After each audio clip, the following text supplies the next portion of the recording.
तर सुरुवातीलाच महत्त्वाची बातमी आहे। मुंबईमध्ये आज ठाकरेंचा विजयी जल्लोष पाहायला मिळणार आहे। शिवाजी पार्कवर ठाकरे बंधू एकत्र येणार आहेत। जैन जीनं जो संघर्ष केलेला होता आणि त्यामध्ये त्यांना जो विजय प्राप्त झालेला आहे त्याचा अभिनंदन सोहळा हा शिवाजी पार्कवर होणार आहे। जनतेसह राजकीय पक्षांनी यामध्ये सहभागी व्हावं असं आवाहन सुद्धा करण्यात आलंय। युवा शक्तीची ताकद जगाला दाखवणार असंही उद्धव ठाकरेंनी म्हटलंय। मुंबईमध्ये आज ठाकरेंचा विजयी जल्लोष असणार आहे। धर्मेंद्र प्रधान यांच्या राजीनाम्यानंतर युवा शक्तीचं अभिनंदन करण्यासाठी तिरंगा मार्च काढला जाणार आहे। आधी शिवाजी पार्क ते सिद्धिविनायक मंदिर असा तिरंगा मार्च काढला जाणार होता, मात्र आता राजीनामा झालेला आहे आणि त्यामुळे शिवाजी पार्कमध्येच हा अभिनंदन सोहळा पार पडेल। या सोहळ्यामध्ये जनतेसह सर्वच राजकीय पक्षांनी उपस्थित राहावं असं आवाहन ठाकरे बंधूंनी केलेलं आहे।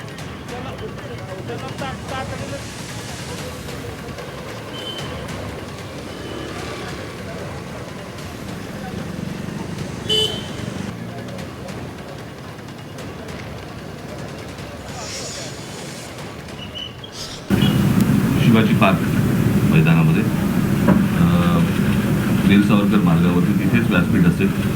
उद्या तिथून सिद्धिविनायकला जे जाणार होतो तर तिथेच असेल, तर तिथेच सगळेजण जमतील आणि तिथेच खरं तर हा या तरुणाईचा हा विजय आहे, खूप मोठा विजय आहे।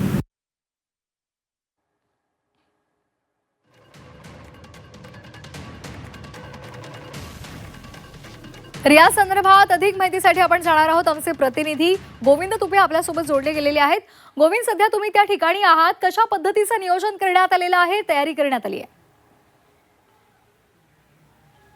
आपण जर बघितलं तर आजचा जो होणारा जो तिरंगा रॅली असेल किंवा जल्लोष रॅली असेल ती खूप मोठ्या प्रमाणात होऊ शकते, मोठ्या प्रमाणात तरुणाई येऊ शकते असा एक अंदाज वर्तवला जातो आहे। गेल्या काही दिवसापासून जर आपण बघितलं तर आंदोलन सुरू असल्यापासून जनजी ज्या पद्धतीनं आक्रमकपणे आणि ज्या संख्येनं या ठिकाणी उतरत आहेत ते पाहता आजचा जो जल्लोष रॅली आहे ती मोठ्या प्रमाणात होण्याची शक्यता आहे।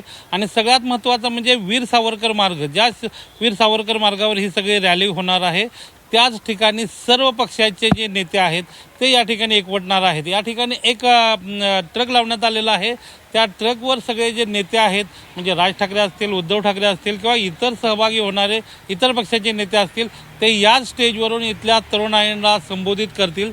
सगळ्यात महत्त्वाचं म्हणजे शिवाजी पार्कचा जो परिसर आहे या शिवाजी पार्क परिसरात येणारे सगळे जे रस्ते आहेत त्या रस्त्याला बॅरिकेडिंग करण्यात आलेलं आहे। आत्ता फक्त या ठिकाणी वीर सावरकर मार्ग जो म्हणजे माहीमकडून प्रभादेवीकडे जाणारा जो मार्ग आहे तोच फक्त सुरू असल्याचं पाहायला मिळतं।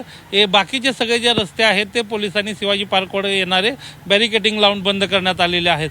थोड्याच वेळात साधारणतः 10 वाजता या सगळ्या आंदोलनाची घोषणा करण्यात आलेली आहे। 10 वाजता हे सगळे आंदोलक जमायला सुरुवात होतील।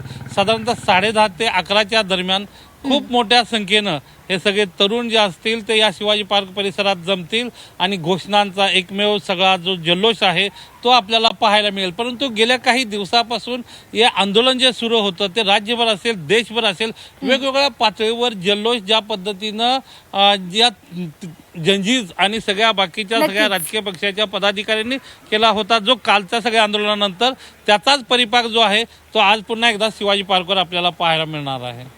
निश्चित गोविंद, असेच आमच्यासोबत जोडलेले राहा। ओम देशमुख आपले प्रतिनिधी सुद्धा आपल्यासोबत जोडले गेलेले आहेत। ओम, आज आपण पाहतोय की दोन्ही ठाकरे बंधू एकत्र असणारच आहेत। आदित्य ठाकरे, अमित ठाकरे सुद्धा दिसणार आहेत आणि त्यांच्यासोबत असेल संपूर्ण तरुणाई। आणि हा कुठल्याही राजकीय पक्षाचा झेंडा या संपूर्ण सोहळ्यामध्ये वापरला जाणार नाही, तिरंगा झेंडा असणार आहे। सर्वच राजकीय पक्षांनी सुद्धा यामध्ये सहभागी व्हावं असं आवाहन केलं जात आहे। काय सध्या तुम्हाला वातावरण पाहायला मिळते आणि कशा पद्धतीची शिवाजी पार्कच्या आत मैदानामध्ये तयारी झाली आहे? श्वेता, आपण पाहिलं असेल की 36 दिवसांच्या युवकांच्या संघर्षाला काल फळ मिळालं आणि धर्मेंद्र प्रधानांचा राजीनामा झाला। त्या पार्श्वभूमीवरती आज सकाळी दादरच्या शिवाजी पार्क परिसरामधल्या सावरकर स्मारक या ठिकाणी जल्लोषाचं आयोजन करण्यात आलंय।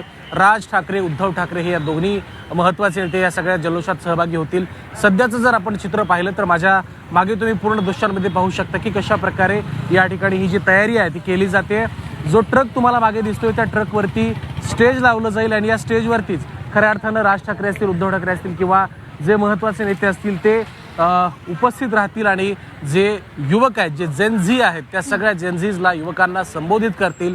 त्या पद्धतीची आपण तयारी सुद्धा पाहतोय की वरिष्ठ पोलीस अधिकारी असतील, त्या बाजूला जर आपण पाहिलं तर पोलिसांची मोठी कुमक या ठिकाणी तैनात करण्यात आलेली आहे. आपण पाहतो की एकंदर देशभरामधल्या आंदोलनांची आक्रमकता पाहता, त्याची वाढणारी धार पाहता पोलिसांची मोठी तुकडी सुद्धा या ठिकाणी तैनात करण्यात आलेली आहे. त्यासोबतच जर दुसरीकडे पाहिलं तर या बाजूला सुद्धा पोलीस आहेत. आपण हा रस्ता पाहतोय, हा खरं तर राज ठाकरे यांच्या निवासस्थानाकडचा रस्ता आहे आणि एकंदर या सगळ्या विजयी आणि जल्लोषाच्या कार्यक्रमाच्या एकंदर सोहळ्याचं खूप मोठ्या प्रमाणात सेलिब्रेशन आज या ठिकाणी होणार आहे. सगळ्यात महत्त्वाचा मुद्दा म्हणजे खरं तर काल धर्मेंद्र प्रधानांचा राजीनामा झाला. लिखित स्वरूपातल्या ज्या मागण्या होत्या त्या देखील सरकारने मान्य केल्या आणि त्यानंतर कॉक्रोच जनता पार्टी अर्थात CJPच्या वतीनं आपण आंदोलन मागे घेण्यात येण्याची घोषणा करण्यात आली. त्यामुळे युवकांच्या संघर्षाच्या, युवकांच्या रस्त्यावर उतरण्याच्या लढाईचं हे यश मानलं जाते आणि या यशाच्या पार्श्वभूमीवरती होणाऱ्या या मेळाव्यात राज उद्धव नेमकं काय सांगतायत आणि युवकांना कशा पद्धतीनं मेसेजिंग करतात. कारण आपण पाहिलं असेल की या सगळ्या आंदोलनाच्या माध्यमातून खूप मोठा युथ हा रस्त्यावर उतरला होता. जी चीड होती, जो संताप होता, तो रस्त्यावर व्यक्त करण्यात आला होता. त्यामुळे आजच्या या विजयी सभेच्या माध्यमातून, जल्लोषाच्या माध्यमातून राज उद्धव तरुणाईशी संवाद साधताना नेमकं काय बोलतात आणि तरुणाई यावर नेमकं कसं व्यक्त होते हे देखील पाहणं महत्त्वाचं असणार आहे. श्वेता. अगदी त्यामुळे जेनझीचं आंदोलन संपूर्ण देशानं पाहिलेलं आहे. कुठल्याही राजकीय पक्षाचा झेंडा तिथे नसताना त्यांनी ती सुरुवात केली होती. स्वयंस्फूर्तीने ही सगळी मंडळी तिथे आली होती आणि अखेर त्यांच्या लढ्याला यश आलेलं आहे आणि त्याचाच आनंद सोहळा, अभिनंदन सोहळा हा आज मुंबईतल्या दादर इथल्या शिवाजी पार्क परिसरामध्ये आपल्याला पाहायला मिळणार आहे. धन्यवाद गोविंद आणि ओम, आपण दिलेल्या या सविस्तर माहितीसाठी.